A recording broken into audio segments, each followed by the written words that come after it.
سلام دوستان، اومدیم امروز با یک ویدیو جدید. امروز با ویدیو ترسناک اسمش نمیدونم چی بزن، اسم یک فیلم ترسناک. من همون فیلمی که دوست دارم رو میذارم، مایکل مایرز. به زیادی وقت از این نمیگیرم، به سراغ ویدیو. داستان از این قرار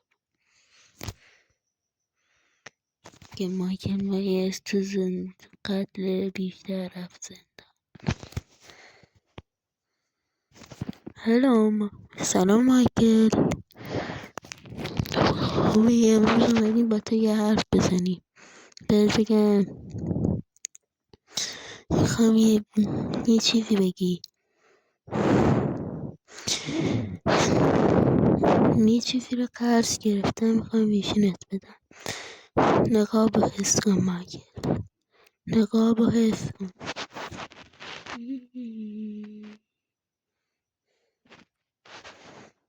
حسش میکنی نه؟ یه چیزی بگو، یه چیزی بگو، یه چیزی بگو.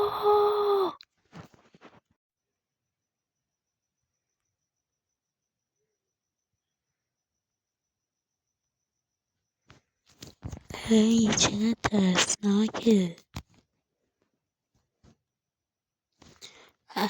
اینجا چقدر بو بدی میاد. بریم پیش مادر مایکل.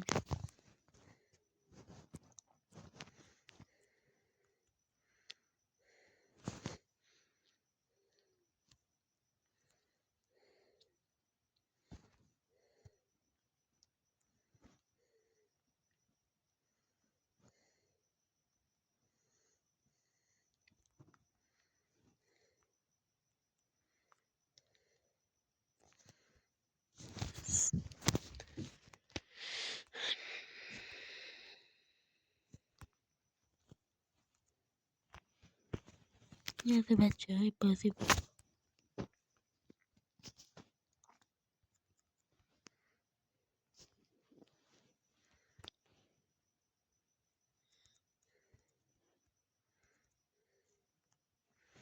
خب.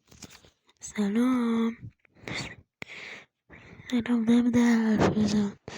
باشه، ما باید یه مشخصاتی به شما انجام بدیم. مایکل مایرز یه قاتل سریالی که تو 6 سالگی آبجی 1963 آبجی به زنگشو میکشه. به من چه؟ برو بیرون. ای بابا، ما رو انداخت بیرون.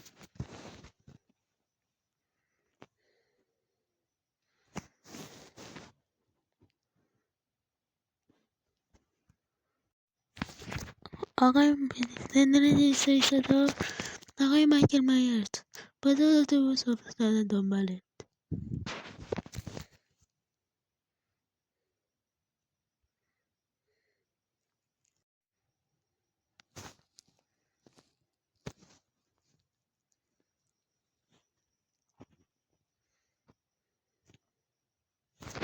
ولی بچه همون لحظه اتفاق خوبی نیفتاد. حالا خودتون ببین.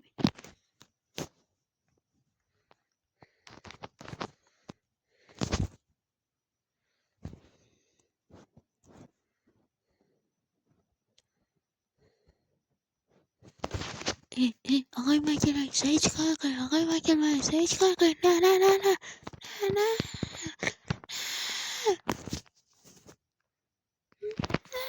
مایکل مایرز نکن.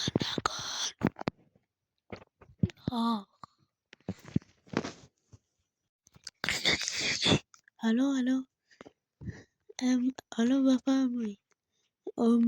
ما اداره پلیس هستیم. شما میفهمید شما کی هستید؟ آقای آرون. آقای مایکل مایرز متاسفانه اتوبوسی هم کرده بود فرار کرد. خودتون رو برسید به اون لوکیشن. بذارید دیگه. باشه من برم بنزین بزنم. باش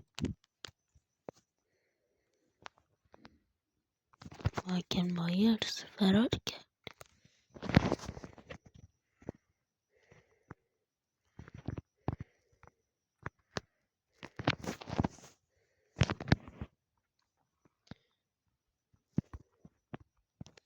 داداش یه بنزین میزنی بریم؟ ما تا من برندشی. باشه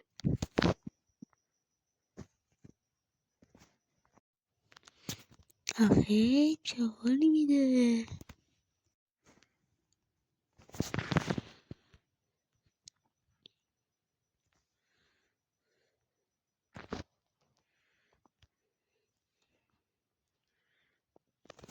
آقایش چقدر حال میده.